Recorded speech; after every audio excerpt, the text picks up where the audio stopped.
The first round of the NBA draft is in the books. We all love to say that, in the books, as the first of 2 rounds in 2025 have come and gone. We will recap round 1 here on tonight's show. My name is Harrison Graham. This is NBA Now by Chat Sports.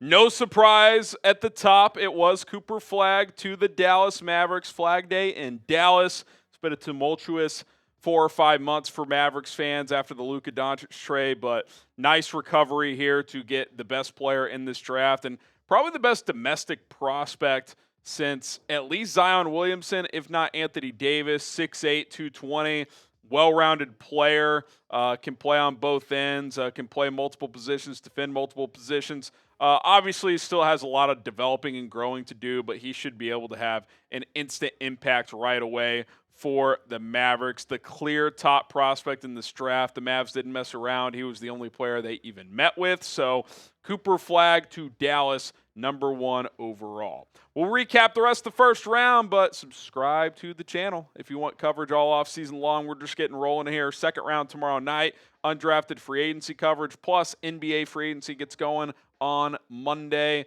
Trades are flying around. We got it all covered. Hit that subscribe button, turn on notifications.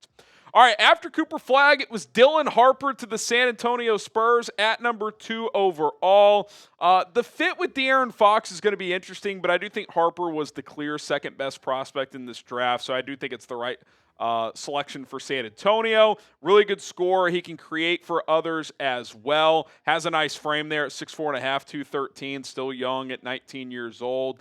San Antonio obviously has a lot to work with Harper, Wembanyama, De'Aaron Fox. If him and Fox can't gel together, they could always pivot off Fox to get more of a traditional wing to create a big 3 with Harper and Wembanyama. But I think you play this out at least for the start of the upcoming season and see how those two guys fit. VJ Edgecombe to the Sixers at 3. I like Edgecombe, skilled offensive player, can play above the rim as well. I think they wanted to take Ace Bailey, but Ace Bailey canceled his workout with Philadelphia, made his intentions clear that he did not want to go to the 76ers. And once that happens, what can you do? So they go to the next player on their big board. That ends up being Edgecombe out of Baylor. Knueppel out of Duke, the second Duke he picked in the top 5. He goes to the Charlotte Hornets. I like what he can bring to the table. He can score the basketball. He's got a frame to be a good defensive player as well. I thought Charlotte had a pretty good night. We'll get to their next pick a little bit later on. Okay, Ace Bailey was the selection for the Jazz. Utah was not one of the teams listed as his preferred destination. He wanted to go to either the Wizards, Pelicans, or Nets, who all picked in the next 3 selections. Danny Ainge says, I don't care. I'm going to draft him. Really talented player, really big upside as a scorer, good size as well. Should be able to develop into a good defensive player. We'll see what his mindset is. The visuals of when he got drafted were kind of nonchalant, so not sure what to make of that. But Danny Ainge went best player available. He did not care that Ace Bailey was not interested in Utah. Okay, Trey Johnson went to the Wizards at 6. I think one of the best pure scorers in this draft. I think he'll be a 20-point scorer in the NBA for a very long time. Maybe not right away, probably more like a 15-point scorer as a rookie, but he just can get to his spots. He can get downhill. He can shoot from the perimeter. He can play some point if you need him to. I think he's more of a combo 2-guard, ideally in the NBA, a guy who could just really fill it up, but he's got a lot of upside as a scorer. Needs to get better defensively. Needs to probably add 10 pounds, but a lot to like about Trey Johnson.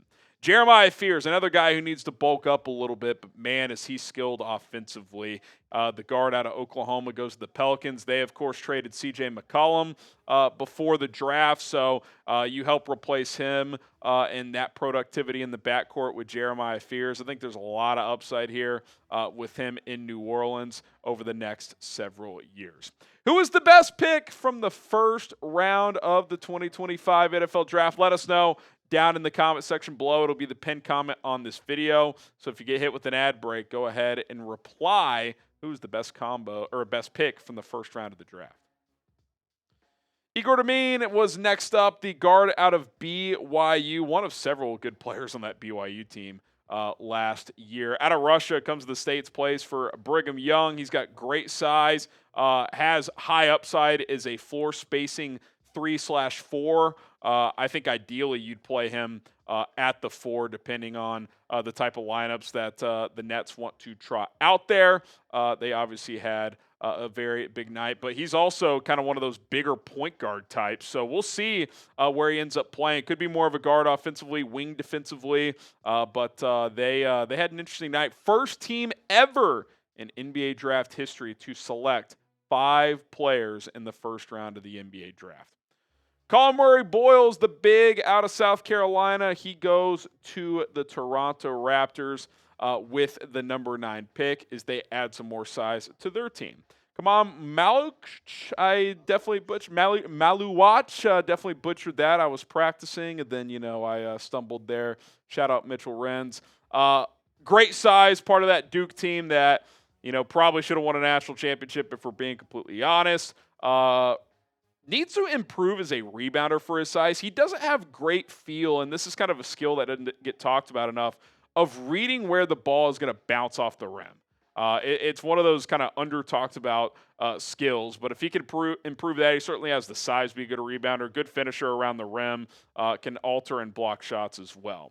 Part of what Charlotte did tonight was trading away Mark Williams. They get Micic back and 2 first-round picks as well. We'll tell you who they picked at 29 later tonight. And then they also picked up a first-round pick in 2029. That was the first of a few trades in this range. The Grizzlies moved up from 16 to 11. Also sent a 2028 first-round pick via Orlando that they got from the Desmond Bane trade, and 2 second-round picks to Portland. They then took Cedric Coward. That's not to get confused with Colin Coward. Shout out ESPN. 6'5", 213 here. Good rebounder for his size as well. Like this pick for the Grizzlies.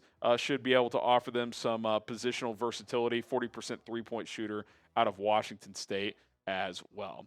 Noah Essengay, the wing out of, remind me here, Sam, France, thank you very much. He goes to the Chicago Bulls at number 12. I know my guy Patrick Seatman wanted Derek Queen. He actually went next pick here to the New Orleans Pelicans. They traded up to get Mr. Derek Queen from 23 to 13. Hawks got 23 back and a first-round pick next year, which could be a really, really good draft pick, by the way. But Queen, big out of Maryland, really skilled big. He can play the 4, could play some small ball 5, depending on how New Orleans wants to deploy him. I like the draft they had tonight. They get a couple of really nice pieces in New Orleans. 6'9", 250 almost, so he's got a lot of girth to him, but can really rebound, can score as well. And he might have some defensive limitations in terms of positional flex. Can he guard threes on the perimeter? That might be tough. Probably more defending 4s and 5s, but nice frame to work with and really skilled offensively. Get yourself a NBA draft hat. Available for all 30 teams. Chatsports.com/2025 draft hats. That link will be in the comments and description of this video. Chatsports.com/2025 draft hats. Go ahead and click and shop right now. Chatsports.com/2025 draft hats. Okay, we've got Carter Bryant, the wing out of Arizona. I like the upside here. He had some moments this year for the Wildcats. Didn't have a huge role for them, but I think he's got a chance to be really good in the NBA. Won't be asked to play a huge role probably as a freshman or as a rookie, I should say, for San Antonio. But all of a sudden, you look up and down that roster, there's a lot of depth and a lot of pieces to like if you're the Spurs. Thomas Sorber, the big out of Georgetown, goes to the defending champion Oklahoma City Thunder with the number 15 pick overall. They add some size. I like this pick because what if they don't want to pay Chet Holmgren in a year? Or what if Jalen Williams, not the guard, the big off the bench, isn't a long-term piece? Sorber is a guy who can help in that regard. Isaiah Hartenstein only has 1 or 2 years left on his contract that he signed last offseason, so they're pretty loaded at guard and wing. They needed more depth at the 4 and 5 spot, and Sorber can help provide that. One of the shockers of the first round was Hansen Yang, the big out of China. Jake Fisher said a source told him he is the China Jokic. That is That's bold. Some would call that cap. I mean, who knows? But good statistically internationally, 16 and 10, had almost 3 blocks per game. But man, that felt like a reach. He was not really on our radar tonight. Joan Berenger was the pick for the Minnesota Timberwolves at number 17 overall as well, as they add a big. Couple slight surprises there. I thought there were better bigs on the board when Yang and Berenger went, but obviously Portland and Minnesota disagreed with us on that one. Okay, a trade coming in there at pick 18. The Jazz moved up to 18 as Washington got 21, 43, and 2 future seconds back. I like that return for the Wizards. And Danny Ainge had an interesting night. He takes Walter Clayton Jr., the national championship point guard out of Florida. He captivated us during the NCAA tournament with magical shot after magical shot. Feels a little redundant. Him and Ace Bailey certainly aren't scared to shoot the basketball. They'll play different positions, but are those two guys going to be sharing the ball much? I don't know. They've also got some other pieces that they got to figure out how they fit. So I don't love the Jazz direction. A lot of individual talent, not sure a lot of cohesiveness there. Okay, at number 19, Nolan Traore was the selection. Another point guard for the Nets. They took 3 of them tonight. All different sizes, so you could mix and match where they fit on the court, but that certainly caught my attention. I know Roley, our draft expert, was a big fan of this kid's game from overseas. We'll see how he plays coming over to the NBA. Kasparas Yakachonis, really good pick here. He was top 10 on Roley's big board. He falls to 20 for Miami. Really good playmaker. He can score. He's still young, just 19 years old. Good frame to work with at almost 6'5", 205. Has upside as a defender. Can play the 1, can play the 2. The playmaking's there. Rebounds fairly well. So I like this pick. The first of 2 straight Fighting Illini, by the way. Will Riley, the wing out of Illinois, ends up going to the Washington Wizards at number 21 overall. Thought it might have been a touch early for Riley here in Washington, but they opted to go in that direction. Drake Powell out of North Carolina was the pick for Brooklyn at 22. Good three-point shooter, catch-and-shoot guy. Not a ton of creation from him at this point in his development. We'll see if he can add that to his game. Has the frame to be a good defender. Was pretty inconsistent in that regard for the Tar Heels last year, but he was a freshman. He is 19 years old. Certainly room to grow on both ends of the floor. Asa Newell was the selection for the Hawks at number 23. Really good rebounding big for Georgia. Can finish around the rim as well. The Hawks could be a sneaky team in the East this upcoming year because with Jason Tatum down with the Achilles, Boston feels like they're in a transition year. Indiana is going to struggle to do what they did this year with Tyrese Halliburton popping his Achilles as well. Maybe Atlanta's a team that could hover around that 5 or 6 seed. Okay, there was a trade here also. Sacramento ends up moving up to 24. And then, hey, look, Sam Presti added another valuable pick. He gets a 2027 top 16 protected first. Nick Clifford was the selection out of Colorado State. Got to say, I really like this pick for Sacramento. He can really score. I watched Colorado State a handful of times last year, including in the NCAA tournament. This guy can really score. All 3 levels, he could shoot it. He can get downhill. Experienced player, having played 4 or 5 years of college basketball. I like his size also. He's a plug-and-play player for Sacramento. It wouldn't shock me if he started at some point this season. Jace Richardson, I like what the Magic have done this offseason. I know people think, maybe it was a slight overpay just in terms of 4 draft picks and a pick swap for Desmond Bane. But what did they need? They needed floor spacing, shooting, and more secondary ball handlers. Well, Desmond Bane provides that. Jace Richardson provides that. 41% three-point shooter. He can handle the rock as well. I think both those guys help right away. I mean, obviously, Bane's going to be a big part of this team. But I think Richardson, as a backup point guard type, can really contribute, and we know he could shoot the ball. So I love this pick for Orlando.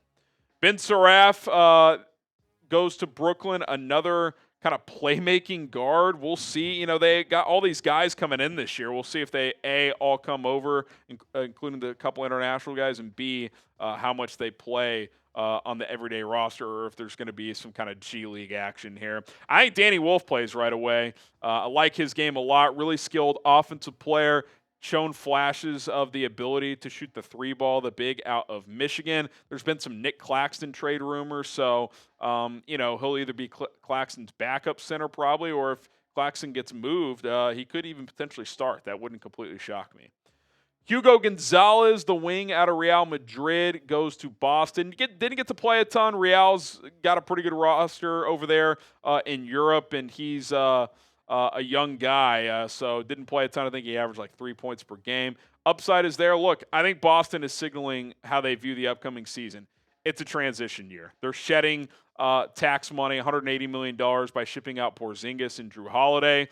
They draft a guy that probably won't help them a ton this year in Hugo Gonzalez. I think they're acknowledging, hey, our best player tore his Achilles, probably not going to play this next year. Let's save some money. Let's retool a little bit and rebuild for the following season.